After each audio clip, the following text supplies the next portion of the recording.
Bonjour, M. Bouchon. Depuis 200 ans, Haïti a connu plus de 30 coups d'État. Qu'est-ce qui fait qu'Haïti vit dans une telle situation aujourd'hui? Comment on en est arrivé à un conflit aussi important? Madame Lefebvre, au fond, vous vous demandez pourquoi autant de misère. C'est pourtant Haïti qu'on a surnommé la perle des Antilles, mais comme vous allez le voir, cette perle reposait sur un collier qui a plutôt servi à étouffer le peuple haïtien. Comment en est-on arrivé là? D'abord, un peu de géographie. Haïti est situé dans les Grandes Antilles. Le pays partage l'île d'Hispaniola avec la République dominicaine. Haïti est classé 160e sur 175 selon l'indicateur de développement humain des Nations unies. Ça vous explique pourquoi ce pays, Haïti, est le plus pauvre des Amériques. Mais qu'est-ce qui explique cette descente aux enfers? Il y a 3 éléments historiques que nous allons vous raconter. D'abord, il y a son histoire coloniale. Il y a aussi l'isolement dans lequel les autres pays ont condamné Haïti dès sa naissance. Et enfin, il y avait l'existence d'élites prédatrices qui n'ont jamais donné aucune chance au peuple haïtien. L'histoire coloniale d'Haïti se caractérise par une exploitation massive des ressources de l'île sans aucune considération pour ce qu'on appellerait aujourd'hui le développement durable. Cette négligence apparaît dès 1492, alors que Christophe Colomb prend possession de l'île et la déclare colonie de l'Espagne. Immédiatement, les Espagnols transforment leur nouvelle colonie en un lieu d'extraction de richesses, principalement l'or.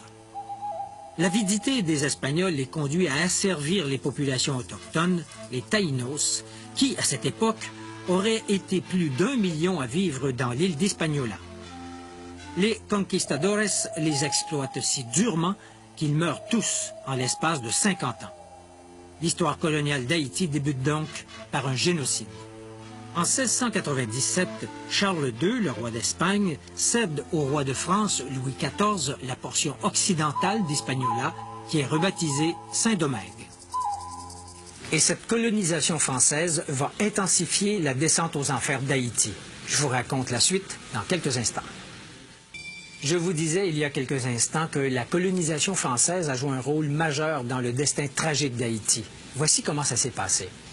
Au 18e siècle, les Français installent à Saint-Domingue un système d'exploitation agricole qui est basé sur la culture du café et de la canne à sucre. Eh bien, à l'époque, la canne à sucre avait la même importance dans l'économie que le pétrole a aujourd'hui dans notre économie.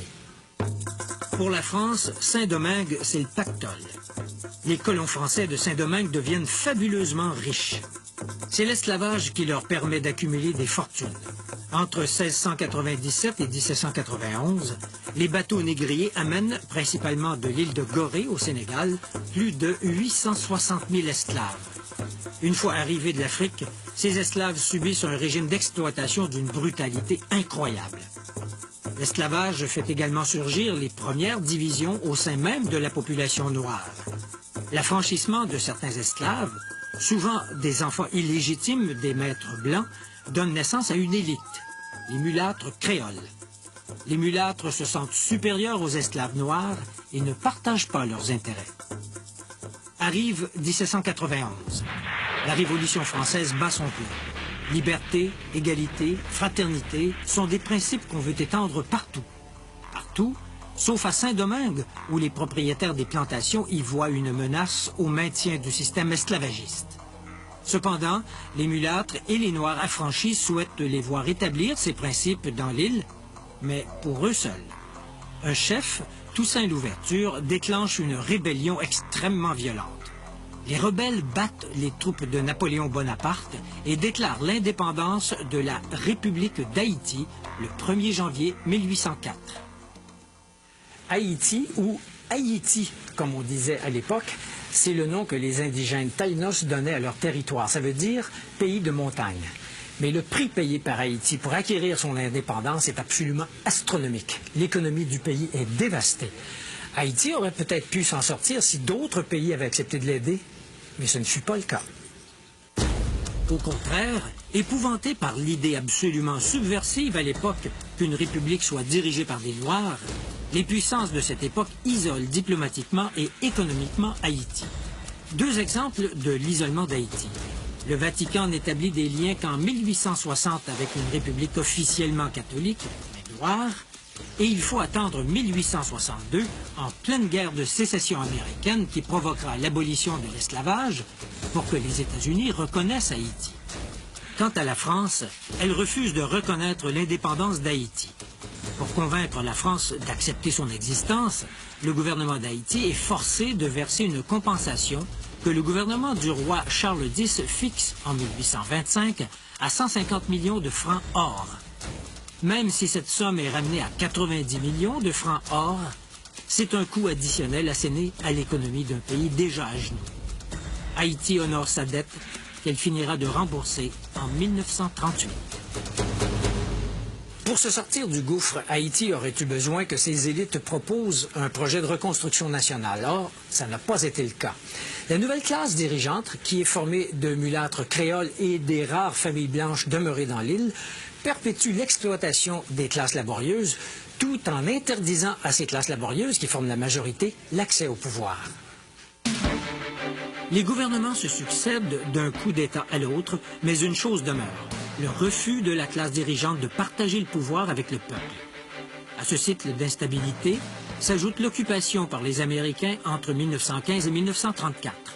Les Américains laissent aux Haïtiens un héritage empoisonné, une armée professionnelle haïtienne qui amplifie la répression. Arrive 1957. Cette année-là, un médecin noir, François Duvalier, joue sur le ressentiment de la population noire pour se faire élire président. Duvalier aurait pu inaugurer une ère démocratique dans le pays. Il ne l'a pas fait. Au contraire, il établit une dictature qui élimine avec férocité toute dissidence. C'est l'époque des tontons macoutes et de l'exil d'une partie de la population haïtienne, surtout les mieux éduqués. Son fils, Jean-Claude, qui lui succède, est renversé en 1986. Mais la vraie démocratie n'est pas pour autant instaurée. Depuis cette époque, la démocratie est fauchée chaque fois qu'elle tente de sortir de terre. L'espoir a longtemps reposé sur les épaules de Jean-Bertrand Aristide, un prêtre proche des masses et qui prêche une meilleure répartition des pouvoirs et de la richesse.